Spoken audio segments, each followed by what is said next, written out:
نحمده ونصلي على رسوله الكريم أما بعد قابل قدر مہمانان کرام معزز معلمین و معلمات اور میمونہ للبنات اسرار کی سب السلام علیکم ورحمۃ اللہ وبرکاتہ۔ چمن اپنا وطن اپنا زمین و آسماں اپنا، چمن اپنا وطن اپنا زمین و آسماں اپنا، جہاں میں سب سے پیارا ہے ہندوستان اپنا۔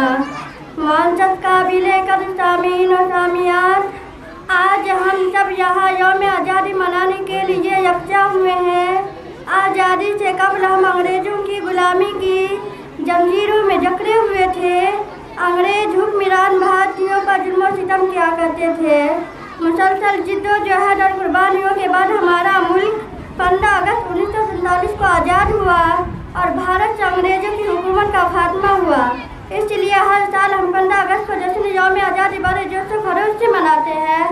آج کے اس خوشی کے موقع پر ہم خلوص محبت کے ساتھ آزادی کی لڑائی میں حصہ لینے والے وطن کے عظیم رہنماؤں اور شہیدوں کو یاد کرتے ہیں، جنہوں نے اس ملک کے لیے اپنی جانوں کی قربانی دے دی، ڈنڈے لاٹھیاں کھائی، کئی بار جیل گئے اور اپنا سب کچھ اس ملک کی آزادی کے لیے قربان کر دیا۔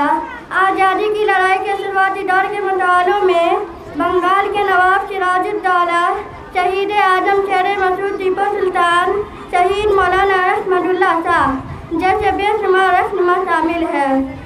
ریشمی رومال تحریک اس تحریک کا ہی نہایت ہی انقلاب آموز باب ہے۔ اس تحریک کے بانی مولانا عبید اللہ سندھ ہی تھے، جن کی قیادت میں مولانا محمود الحق مرحوم انگریزوں کو بھارت سے باہر کرنے کے لیے ہمیشہ متحرک رہتے تھے۔ اسی طرح آزادی کی اس تحریک کو شہید اشفاق اللہ خان، شہید بھگت سنگھ، مہاتما گاندھی، مولانا ابوالکلام آزاد، پنڈت جواہر لال نہرو، ڈاکٹر بابا صاحب امبیڈکر وغیرہ نے آگے بڑھایا۔ آزادی کی لڑائی بھارت ملک کی اجتماعی لڑائی تھی۔ انگریز ہمارے اس اتحاد کو دیکھ کر بھارت چھوڑنے پر مجبور ہو گئے۔ تمام بھارتیوں کو آزادی کی تحریک میں کامیابی ملی اور ہمارا ملک آزاد ہو گیا۔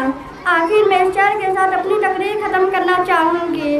وفاداری وطن سے ہو یہی اسلام کہتا ہے، وفاداری وطن سے ہو یہی اسلام کہتا ہے، ہم اپنے دل کے ہر گوشے میں ہندوستان رکھتے ہیں۔